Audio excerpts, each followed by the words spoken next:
क्या अब हमें देखने को मिलने वाली है श्रीमद् रामायण में श्री राम की जल समाधि वाली कहानी या फिर नहीं, और श्रीमद् रामायण की आने वाली कहानी क्या रहने वाली है, इन सारी बातों को आज की इस वीडियो में जानते हैं। जैसा कि श्रीमद् रामायण के लेटेस्ट एपिसोड में हमने देखा कि देवी सीता के जाने के बाद श्री राम इतने ज्यादा क्रोधित हो जाते हैं और वह इस धरती का अंत करने के लिए निकल जाते हैं। फिर हम देखते हैं कि श्री राम के इसी क्रोध को देखकर ब्रह्मा जी और महादेव, जो कि श्री राम को समझाने के लिए पृथ्वी पर आते हैं और श्री राम को समझाते हैं कि राम, पहचानो अपने आप को, तुम इस संसार के रचिता हो और अब तुम ही इस संसार को नष्ट करने के लिए जा रहे हो। फिर हम देखते हैं कि महादेव और ब्रह्मा जी के समझाने के बाद श्री राम का क्रोध शांत हो जाता है। अब दोस्तों, जैसा कि हमने लेटेस्ट प्रोमो में देखा कि श्री राम अपने राज दरबार में वापस आ जाते हैं और दूसरी तरफ हमें एक साधु की एंट्री बताई जाती है जिसका फेस हमें नहीं बताया जाता है। तो क्या अब दोस्तों हमें श्रीमद् रामायण में श्री राम की जल समाधि वाली कहानी देखने को मिलेगी? अब दोस्तों,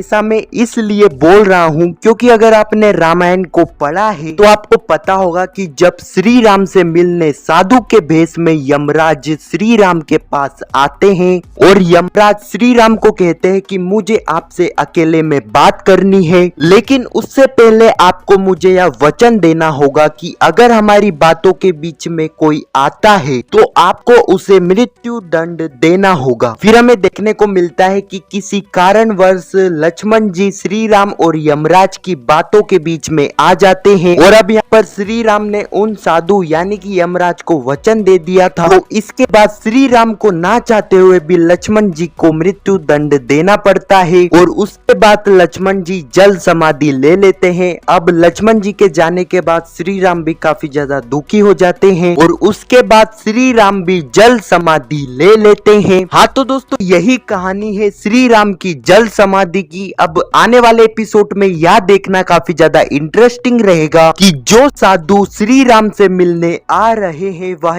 यमराज है या फिर और कोई। अब ये तो आने वाले एपिसोड में ही हमें देखने को मिलेगा। वैसे दोस्तों, आपको क्या लगता है? अपनी राय नीचे कमेंट में जरूर बताना और कमेंट सेक्शन में जय श्री राम अवश्य लिखना। जब तक के लिए जय जय श्री राम।